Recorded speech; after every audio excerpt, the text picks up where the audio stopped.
Magnetic tape. It looks like the most useless object on this screen. It's also the reason your bank still has your money. For 70 years, we've been inventing better and better ways to store data. And here's the truth nobody tells you. It never got better. Not once. Every upgrade fixed the last one's biggest flaw and quietly introduced a brand new one.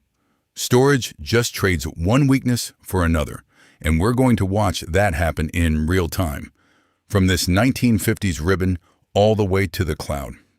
Here's what it is: a strip of magnetic plastic, the same basic idea as a cassette tape, born in the 1950s. It's sequential, so to reach one file, it has to physically wind through everything before it. Slow, clumsy, ancient.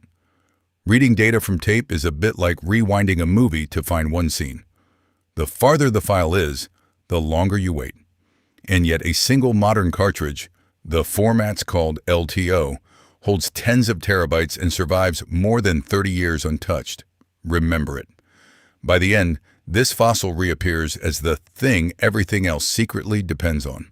Hard disk. Now wind forward to the machine that made storage fast. Instead of one long strip, this is a stack of magnetic platters spinning at 5,400 or 7,200 revolutions per minute, with an actuator arm grabbing any file instantly, no winding, around 100 to 160 megabytes a second. You can buy 20 terabytes for a fraction of what flash costs, which is why every server farm still runs on them. The catch is that arm, a mechanical needle hovering nanometers above a spinning disk, so a single drop onto a hard floor can turn your drive into a paperweight. Add heat, power cuts, and wear, and you get 3 to 5 years. It's the only storage you own that can die from being knocked off a desk. Floppy disk. Take that spinning magnetic disk, shrink it, make it flexible, and slip it in your pocket. From the 1970s to the early 2000s, this is how the whole world moved software and documents around. Every program, every file passed through one. It was the first storage that was truly yours to carry. Here's the part that breaks people's brains. No matter the size, the standard floppy maxed out at 1.44 megabytes. That's not one song. That's not even one photo from the phone in your pocket. It died decades ago, yet it's the most immortal object here.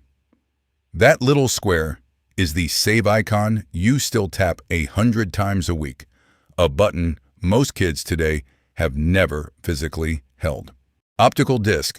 Magnetic storage had hit a wall, so we stopped using magnets and switched to light. A laser burns microscopic pits into a disk and reads them by how the light bounces back. And unlike everything before it, this was never meant for your files. It was built for media. The compact disc arrived in 1982, holding 700 megabytes. The DVD pushed that to 4.7 gigabytes and took over movie night. Then Blu-ray hit 25 gigabytes for high definition. The format also aged badly. Rewritable versions degrade after a few hundred erase cycles, and disk rot slowly eats the die layer, so even untouched disks quietly die in storage. And then streaming walked in and made all of it pointless.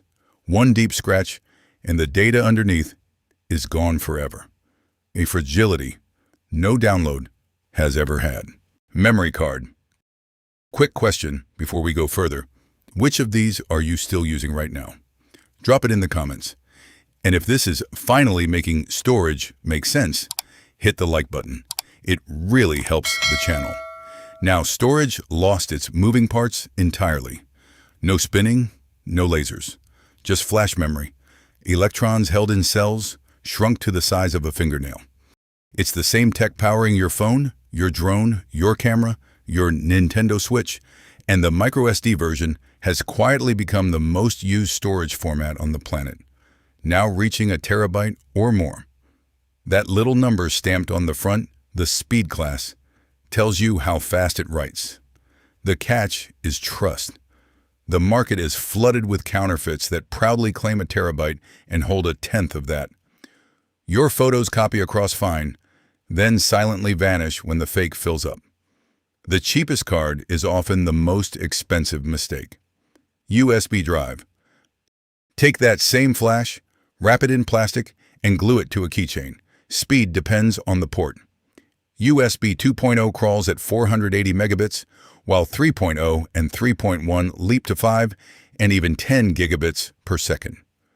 Modern ones hold up to a terabyte in something the size of a stick of gum.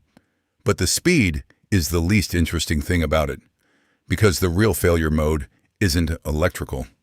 It's the washing machine. I've lost more of these than I can count. They vanish into couch cushions for good. The most common way to lose data on a flash drive is to lose the whole flash drive. SSD. Now take that exact same flash and scale it up until it's fast enough to kill the hard disk. This is the fastest storage most people will ever own. A good NVMe drive moves several gigabytes per second, where the spinning drives from earlier topped out near 160 megabytes. It boots before you finish sitting down, and it's what finally retired the platter for everyday computers. But Flash has a hidden flaw. Leave one unplugged in a drawer for a few years, and the cells slowly leak their charge. Your data literally fades. It's a sprinter, not a librarian, blistering while it runs, but not what you'd trust to hold your memories for 30 years. Cloud and NAS. So the newest move wasn't a faster device at all. It was getting rid of the device. Save to Google Drive, Dropbox, or iCloud, and your file is encrypted and copied across data centers in different cities. Your house could burn down and your data wouldn't even notice. There's also a version you own outright, a NAS, a box of hard drives on your home network the whole household pulls from at once, like a private Netflix and Dropbox in a closet. The catch is you're renting. Stop paying and your access can vanish. And a NAS has to run 24/7, so one power cut can corrupt everything. But here's the twist that closes the whole loop. The cloud feels like the final form of storage. Yet when Google Your Bank and those data centers make their last, most important backup, they don't trust another server. They trust tape.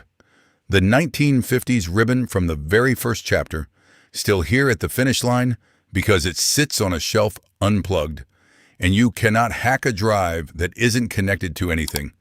The cloud is just someone else's hard drive. And that hard drive's last line of defense is a reel of plastic from the 1950s, sitting in the dark, switched off.